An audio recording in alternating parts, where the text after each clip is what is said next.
এইটা হলো কবুতরের 3 দিনের বাচ্চা। আপনারা যদি জানতে চান কীভাবে এই কবুতরের বাচ্চার মতন আপনারা আপনাদের কবুতরের বাচ্চার 3 দিনে এত বড় বানাবেন, তাহলে ভিডিওটা না টেনে একটা লাইক দিয়ে বসে পড়ুন ভিডিওটা দেখার জন্য। আসসালামু আলাইকুম গাইস, কেমন আছেন আপনারা? আশা করি সবাই ভালো আছেন। তো আজকের এই ভিডিওটা না টেনে দেখার অনুরোধ রইল। এই ভিডিওতে আমি আপনাদেরকে বলবো কিভাবে আপনারা আপনাদের কবুতরের বাচ্চাকে এইরকম বড় করতে পারবেন। মাত্র 3 দিন আপনারা কবুতরের বাচ্চাকে বড় করতে। তো এখনই বলবো, আগে লাইক, তারপর সাবস্ক্রাইব, কমেন্ট করে জানিয়ে দিবেন। তো প্রথমে আপনাদেরকে দেখতে হবে কবুতরের জাতটা কেমন। যদি কবুতরের জাত ভালো হয়ে থাকে তাহলে কিন্তু কবুতরের বাচ্চা ভালো হয়। এবং এই গরমের সময় কিন্তু কবুতরের বাচ্চাকে আপনারা ডিহাইড্রেট করেও মেরে ফেলতে পারেন।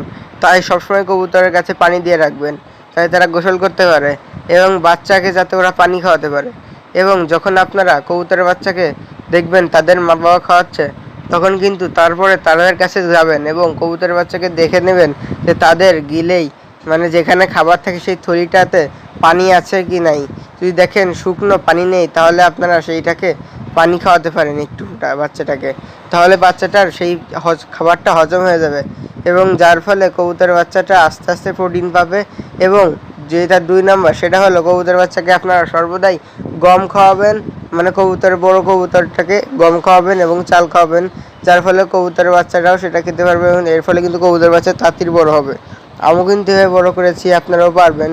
তো 3 নাম্বার যেটা গুরুত্বপূর্ণ হলো এই 3 নাম্বার, আপনারা কবুতরের বাচ্চার ঘর সবসময় পরিষ্কার রাখবেন। দেখবেন সেখানে যদি পটি লেগে থাকে সেটাকে পরিষ্কার করার চেষ্টা করবেন এবং দেখবেন সেখানে যেন কোনো জীবাণু না লেগে যায়। কবুতরের বাচ্চা যদি অসুস্থ হয়ে যায় তাহলে কিন্তু তারা আস্তে আস্তে রোগা পাতলা হয়ে যায়। এবং কবুতরকে আপনারা বেশিরভাগই বড় করার সময় ওষুধ খাওয়াতে চান, কিন্তু বেশি ওষুধ খাওয়ালে কবুতর বাচ্চার সমস্যা হয়।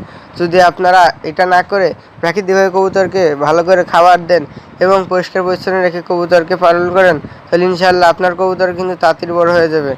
তো আমার চ্যানেলটি সাবস্ক্রাইব করে রাখবেন এরকম আরও ভিডিও পাওয়ার জন্য।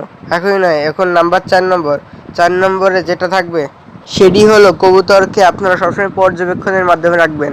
সকালে খাবার দেওয়ার পরে একটু পরে 1 ঘন্টা পরে যেয়ে দেখবেন যে কবুতর বাচ্চাকে তার মা বাবা খাওয়াইছে নাকি। যদি না খাওয়াই থাকে তাহলে কিন্তু আপনার কবুতরের বাচ্চাকে হ্যান্ড ফিডিং করাতে পারেন।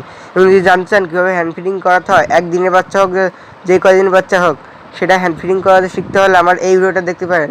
এটাতে আমি একদম ডিটেলসে বলে রেখেছি কীভাবে আপনারা 1 দিনের থেকে 10-20 দিনের কবুতর বাচ্চাকে হ্যান্ড ফিডিং করাতে পারেন। তো এইভাবেই কিন্তু আপনার কবুতরের বাচ্চাকে বড় করতে পারবেন দ্রুত। আল্লাহ হাফেজ।